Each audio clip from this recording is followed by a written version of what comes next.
ada sesuatu yang di ujung tangga itu, di ujung tangga yang untuk menuju ke bawah itu, Ani melihat sosok tinggi, hitam, berbulu, dan mata merah dan bertaring. Oke.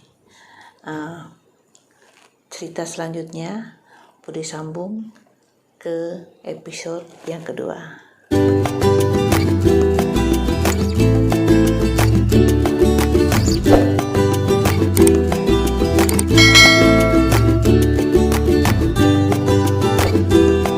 Salam semua, sayang-sayangnya Bude, apa kabar? Oke, dari Singapura, Bude mau kirim salam buat sahabat Bude yang selalu support Bude di channelnya Bude. Ini dari Johor ya. Oke. Hazrul Izwan, apa kabar? Salam kenal dari Bude. Terima kasih. Hazrul Izwan ini selalu hadir. Oke. Salam kenal juga. Semoga satu hari kita bisa bertemu. Oke ya, itu harapan Bude. Oke, Bude mau lanjutin cerita yang kemarin. Jadi cerita yang kemarin itu kayaknya kok katanya lambat deh. Bude ngomongnya lama gitu ya. Jadi sekarang Bude mau kayak dilancarin gitu ceritanya ya, biar kalian nggak bosan. Tapi yang belum subscribe, Bude minta di subscribe ya, agar video Bude dapat cepat berkembangnya. Oke, ini kemarin ceritanya itu si Ani ya, si Ani ini jadi dia nggak bisa tidur gitu. Malam pertama itu dia nggak bisa tidur di homestay itu karena perasaan dia nggak enak gitu ya. Jadi sekitar jam 4 pagi itu sebelum waktu subuh, tiba-tiba tuh dia melihat suatu bayangan gitu yang dia nggak menyangka gitu ya. Dia melihat satu bayangan di ujung di tangga ya, tangga yang menuju ke bawah itu. Jadi dia melihat sosok yang hitam, tinggi, matanya itu merah dan bertaring gitu. Itu gambaran dia gitu. Yang kalau dari ciri-cirinya itu seperti genderuwo ya, karena bayangannya itu bukan bayangan itu, lembaga itu tinggi gitu, sampai langit-langit rumah gitu. Itu karena dia saking ketakutannya, jadi dia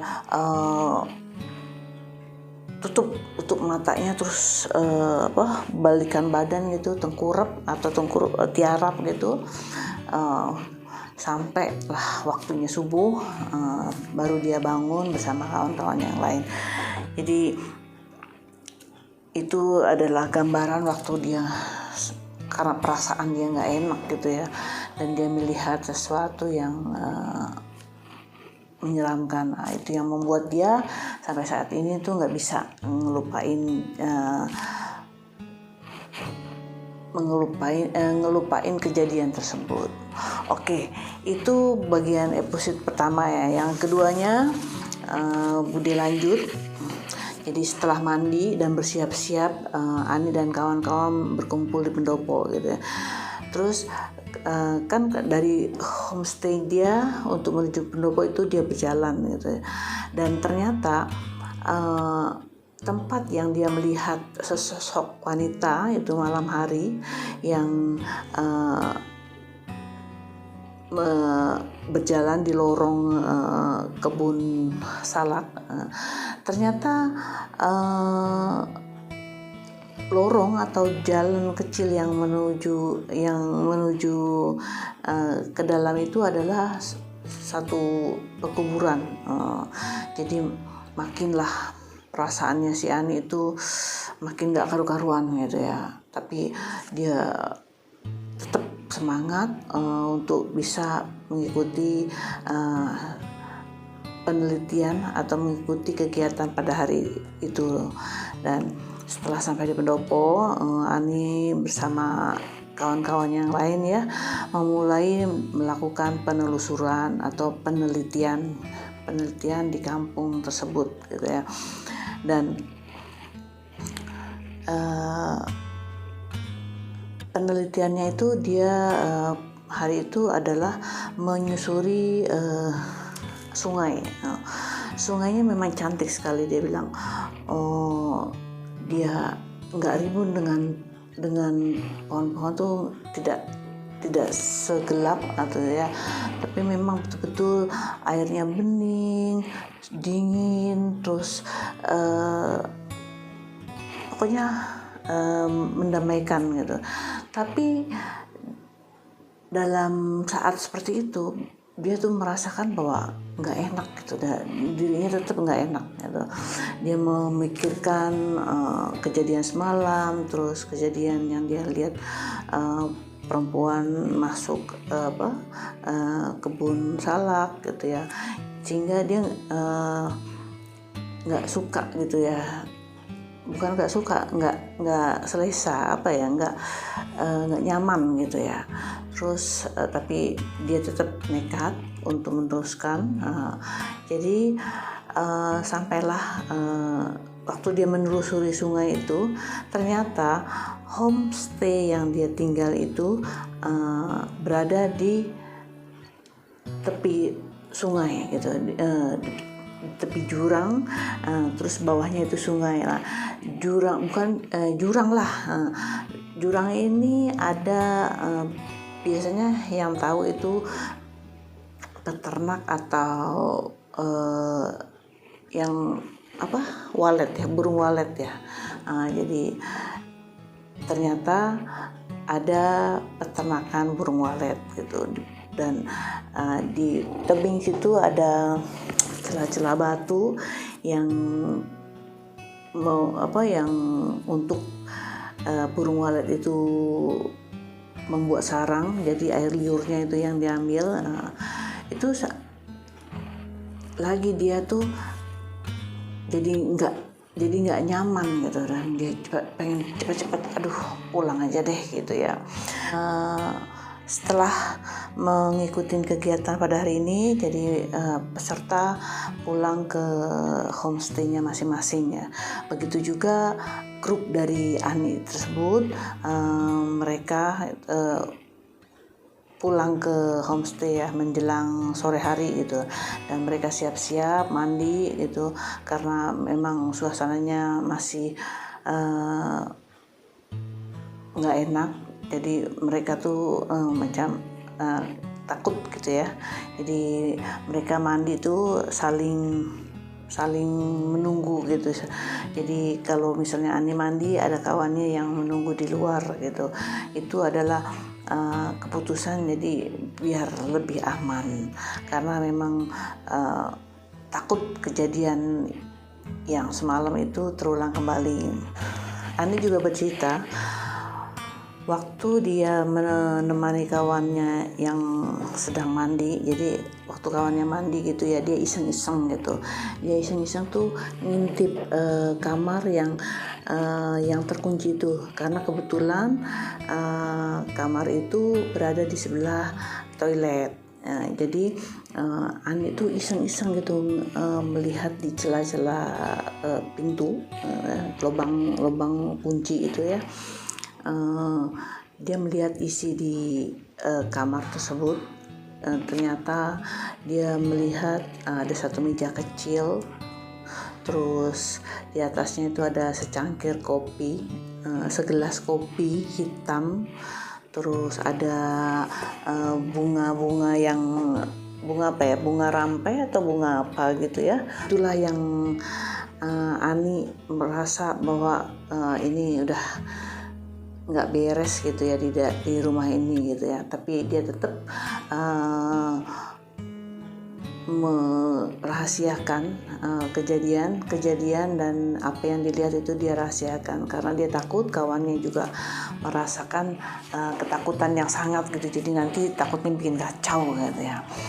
Jadi pada malam yang kedua itu Ani dan kawan-kawannya itu tidur karena saking capeknya kegiatan pada hari tersebut. Jadi udah nggak bisa dipikir, nggak sempat memikirkan kejadian-kejadian, yang penting tidur aja. Ini malam yang kedua itu nggak ada kejadian apa-apa karena Ani tidur pula sekali. Kawan-kawannya juga tidur pula sekali. Nah, pada keesokan harinya, jadi setelah kegiatan gitu ya, Ani tuh merasa badannya nggak enak gitu. Jadi kok meriang. Kebetulan di dekat pendopo itu ada homestay yang didiamin oleh kawan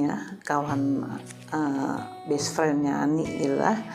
Terus jadi dia meminta izin untuk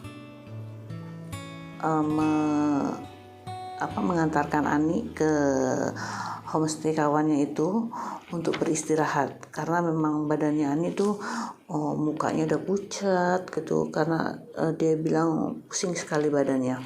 Jadi diantarlah Ani ini ke rumah ke homestay yang dekat dari pendopo tersebut. Ibu yang punya rumah ini ya, dia seorang Nasrani ya, dia beragama bukan Muslim gitu ya. Tapi waktu Ani datang ke rumahnya itu, kita sebut saja Ibu Rita ya, ini rumah Ibu Rita. Jadi Ibu Rita ini non Muslim, tapi waktu Ani datang itu rumahnya tuh sangat bersih, rapi gitu, terang dan harum. Jadi itu dia membuat dia tuh nyaman gitu berada di situ. Terus oleh Ibu Rita ini Ani disuruh beristirahat di satu kamar gitu ya, satu kamar yang mungkin kamar tamu lah mungkin ya. Jadi Ani suruh istirahat sampai dia betul-betul sehat gitu. Tapi ternyata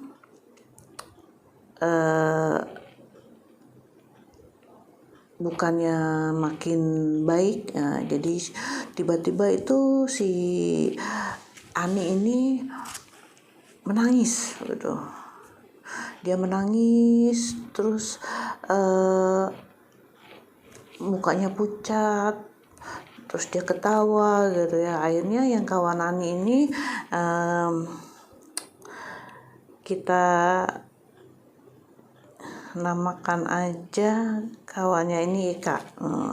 Jadi Eka ini pergi mencari guru agama ya, salah satu guru ini adalah guru agama gitu ya. Kita panggil aja Pak Jen gitu ya. Jadi Pak Jen ini melihat kondisinya Ani yang kurang aneh gitu lah ya, kurang normal gitu ya, karena tiba-tiba nangis terus dia ketawa terus nangis lagi gitulah. Jadi Pak Jen ini membacakan ayat-ayat suci gitu ya. Terus setelah dibacakan itu si Ani ini menangis terus ketawa sampai dia muntah gitu ya. Seketika dia muntah sampai tahu nggak yang muntah yang sakit gitu, yang tinggal kuning gitu ya, itu sakit sekali. Jadi setelah dia muntah Ani pun pingsan gitu.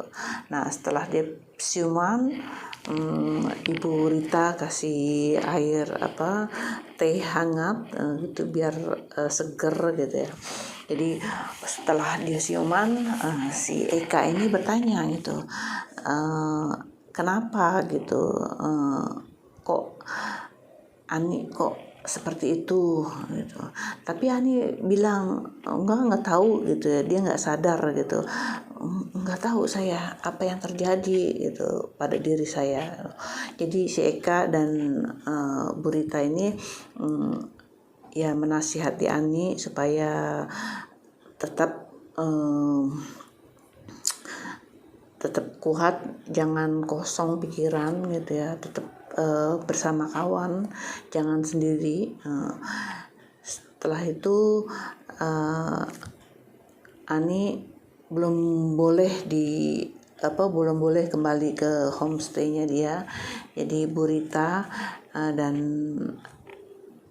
Eka ini yang merawat Ani di rumah Ibu Rita sampai dia betul-betul fit ya, tapi mukanya Ani itu tetap masih pucat gitu. Dan karena itu malam terakhir, jadi besoknya mereka kan harus pulang ke Jakarta. Ini study tour ini cuma 3 hari 2 malam ya. Jadi kawan-kawannya tuh kawan yang di homestay Walet ini bilang ke Ani gitu ya, kita masuk ke rumah itu baik-baik. Jadi nanti malam yang punya rumah itu akan mengadakan makan-makan lah gitu. Jadi untuk menghormatin kita sekalian pamit gitu. Tapi perasaan Ani nggak mau gitu kembali lagi ke rumah itu gitu. Karena kejadian-kejadian tuh yang membuat dia nggak sadar gitu apa yang terjadi pada diri dia waktu dia kesurupan gitu ya. Dia nggak ingat, terus dia nangis, dia ketawa gitu ya. Jadi untuk datang lagi ke rumah itu kayaknya kok nggak mau gitu, serem gitu. Tapi karena kawan-kawannya semua memaksa, jadi Ani ikutlah mereka, walaupun dia udah males udah nggak mau lagi gitu ya. Tapi ya itu harus gitu. Jadi Ani menyetujui bahwa dia akan ke rumah yang homestay Burung Walet, sekalian pamitan dengan yang punya rumah. Jadi itu sore harinya gitu ya. Sore harinya dia datanglah, Ani datang ke rumah Burung Walet ini. Jadi dia juga dengan kawan-kawan yang lain, karena itu mungkin sekalian pamitan gitu ya. Nah, waktu Ani tiba di rumah tersebut, mau ambil barang-barang ini ya, dia ngelihat yang bapak yang punya homestay ini ada di atas gitu, di balkoni atas sedang beres-beres. Tapi yang lebih menakutkan buat Ani adalah di sisi lain, di sebelah gitu, bukan di sebelah ya. Jadi bapak itu di sebelah kiri, dan satu sebelah kanan itu di pojok itu ada penampakan, yaitu genderuwo yang dia lihat waktu malam pertama dia memasukin rumah tersebut. Dan dia melihat bapak yang punya rumah ini sedang memandangi dia dengan tatapan yang sinis sekali gitu ya, yang bikin bulu kuduk tuh merinding gitu. Jadi karena Ani udah bertekad mungkin dia tidak akan kembali lagi, jadi tetap dia harus pamitan gitu ya. Jadi udahlah gitu. Tapi yang lembaga itu juga sedang memperhatikan si Ani gitu. Wah, langsung Ani itu sampai udah balik lagi gitu. Jadi dia murung terus sedih gitu, sampai setelah selesai acara tersebut dan mereka pamitan, karena malam ini gitu ya,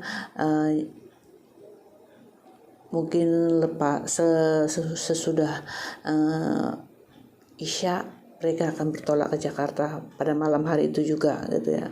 Dan kejadian demi kejadian membuat panitia memutuskan untuk segera cepat-cepat pulang ke Jakarta aja gitu. Jadi nggak mau ada kejadian seperti Ani alami pada siswa-siswi yang lain, karena kalau satu orang kena gangguan, kemungkinan dia akan menular gitu dengan orang-orang yang lain, anak-anak yang lain yang kosong gitu. Nah, setelah Isya mereka pulang ke Jakarta. Jadi ini adalah episode kedua. Episode ketiga besok yang terakhir Budi akan ceritakan, karena ada kejadian lagi waktu perjalanan antara dari Jogja ke Jakarta itu ada juga kejadian yang dialami oleh Hani. Oke. Kayaknya Budi juga udah merinding-merinding nih, kayaknya nggak enak juga malam-malam gitu ya, karena kalau Budi bikin videonya pagi tuh kayaknya kok kurang serok gitu ya, kurang enak gitu ya. Jadi Budi lanjutkan besok ceritanya, supaya kalian nggak bosan dan videonya juga nggak kepanjangan. Oke. Tunggu aja ceritanya besok.